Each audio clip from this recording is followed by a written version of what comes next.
तो निंजा, अपना लाइफ का फर्स्ट पतंग उड़ाकर तुम्हें कैसा लग रहा है? बहुत अच्छा।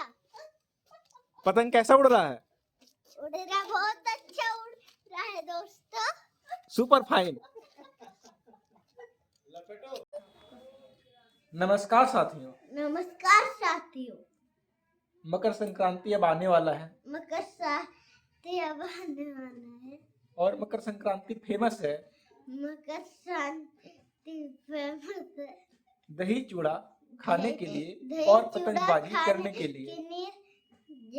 दही चूड़ा खाने के लिए और पतंगबाजी करने के लिए। तो आज हम लोग दही चूड़ा तो नहीं खाएंगे, आज हम लेकिन लोग दही चूड़ा तो नहीं खाएंगे, लेकिन मकर संक्रांति का स्वागत, मकर संक्रांति का एडवांस वाला स्वागत, स्वागत पतंगबाजी करके करेंगे। पतंगबाजी करके करेंगे। तो चलिए मेरे साथ हम लोग करते हैं आज पतंगबाजी।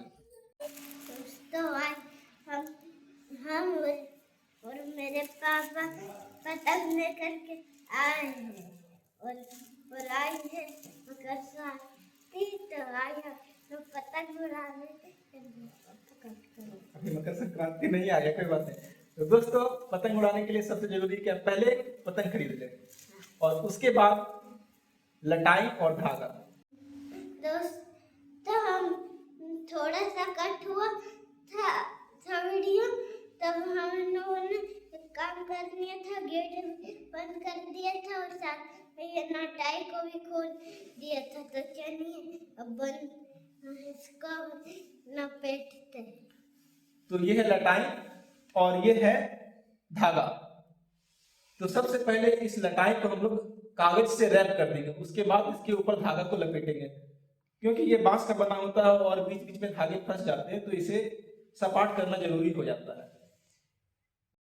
दोस्तों फिर से 1 मिनट का कट हुआ था, हम लोग ने पेपर में लपेटा था। अभी और तो अब इस लटाई के ऊपर हम लोग इस कागज को रैप कर देंगे।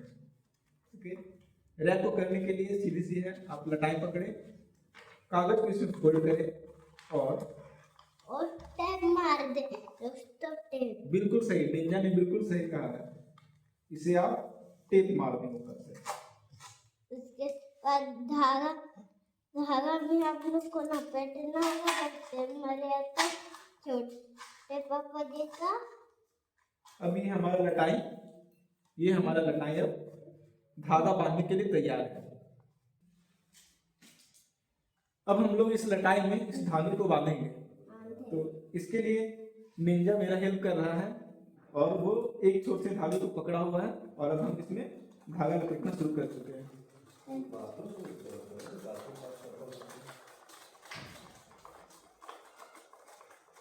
धागा बहुत ही आसानी से इस लटाई के ऊपर आता जा रहा है। दोस्तों देखो हम लोग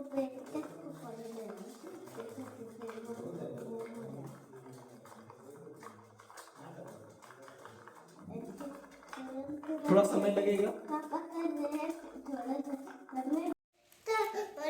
पतंग उड़ सके, इसलिए अब बारी है पतंग में कन्नी छेदने की, जिसके सहारे ही उसके ऊपर धागा बांधकर पतंग को उड़ाया जा सकता है। और इसे सही नाप तोल के साथ छेदना पड़ता है, क्योंकि अगर ये गड़बड़ रहा तो पतंग ठीक से नहीं उड़ेगी, गुलाटियां खाएगी, दायां बायां भागेगी। और अगर आप पतंग को सीधा रखकर उड़ाना चाहते हैं तो आपको ये कन्नी का जो नाप है वो 1 बित्ता 4 इंच या 2 इंच के लगभग में रखना पड़ता है। पतंग में कन्नी छेदने के लिए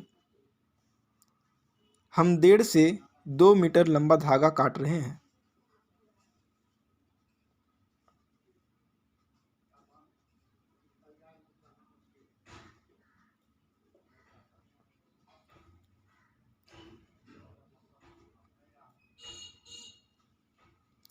अब इस धागे को दोहरा देंगे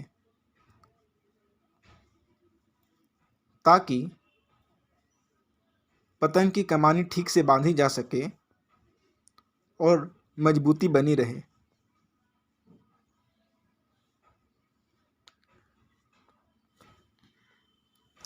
यहाँ पर निंजा भी इस विधि को सीख रहा है। अब पतंग को लेकर उसके गोल वाली कमानी पर ऊपर से नीचे छेदा करते हुए ऊपरी सतह पर, यानी कि जिस सतह पर कमानी नहीं है वहाँ पर गांठ देंगे। और गांठ इस प्रकार से देना है कि इसे बाद में बढ़ाया घटाया जा सके। हालांकि ये काम हम दशकों पहले करते थे, लेकिन अभी तक उस विधा को भूले नहीं हैं। इसलिए बच्चों को ऐसी एक्टिविटी करने दें ताकि उनका मोबाइल से थोड़ा रुचि कम हो और वो शारीरिक और मानसिक गतिविधियों पर ध्यान दे सकें।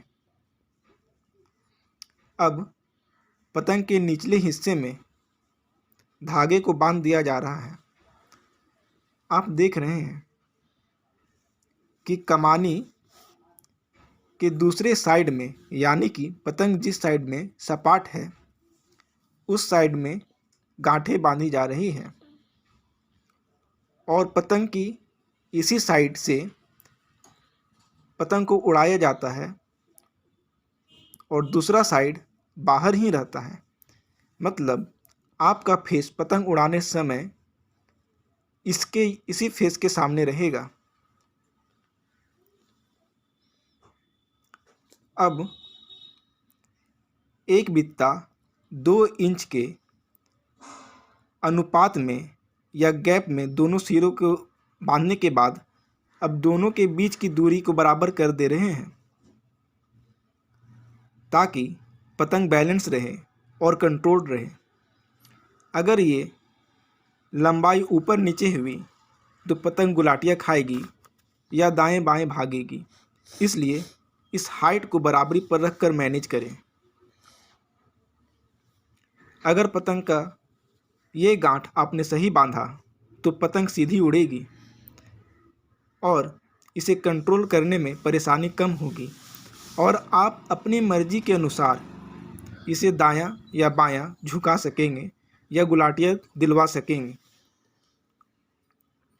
मुझे तो ये गांठ बिल्कुल सही लग रहा है। ऐसा लग रहा है कि पतंग एक सीध में रहेगी।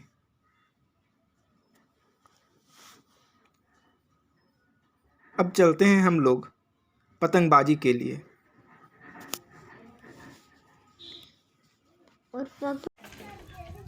सारी तैयारी करने के बाद अब हम लोग आ गए हैं छत पर, क्योंकि पतंग रूम के अंदर नहीं उड़ाया जा सकता। अब हम निंजा को पतंग दे दिए हैं ताकि वो थोड़ी दूर जाकर पतंग को लॉन्च कर सके और हम यहाँ पे लटाई द्वारा पतंग को ऊपर उठा सकें। कुछ गुलाटियाँ लेने के बाद पतंग अब उड़ चुकी है। अब हमारी पतंग काफ़ी ऊपर उड़ चुकी है। आप देख सकते हैं कितनी छोटी नज़र आ रही है और क्योंकि निंजा कंट्रोल करना चाह रहा है और उससे हो नहीं रहा है तो ये गुलाटी मार रही है। हालांकि हम लोग के हाथ में बहुत ही स्थिर रहती है।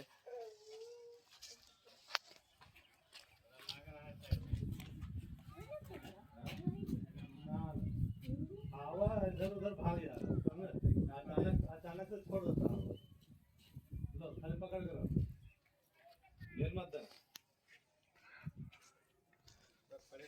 अब निंजा से पूछते हैं पतंग उड़ाकर कैसा लग रहा है। तो निंजा, अपना लाइफ का फर्स्ट पतंग उड़ाकर तुम्हें कैसा लग रहा है? बहुत अच्छा। पतंग कैसा उड़ रहा है? उड़ रहा, बहुत अच्छा उड़ रहा है दोस्तों। Super fine. लपेटो लपेटो, कम करो धागा का ढील कम करो। धागा कहाँ पकड़ते हो? धागा नहीं पकड़ना।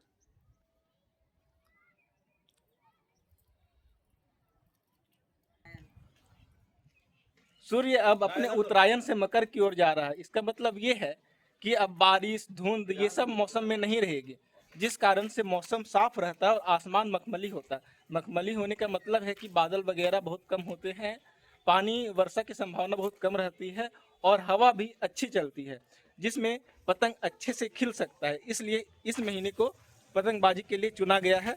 और आप सब भी पतंगबाजी करें, एंजॉय करें और प्लास्टिक के धागों का यूज ना करें, ताकि पंछियों को बचाया जा सके। बहुत सारे पंछी धागे की चपेट में आके मर जाते हैं।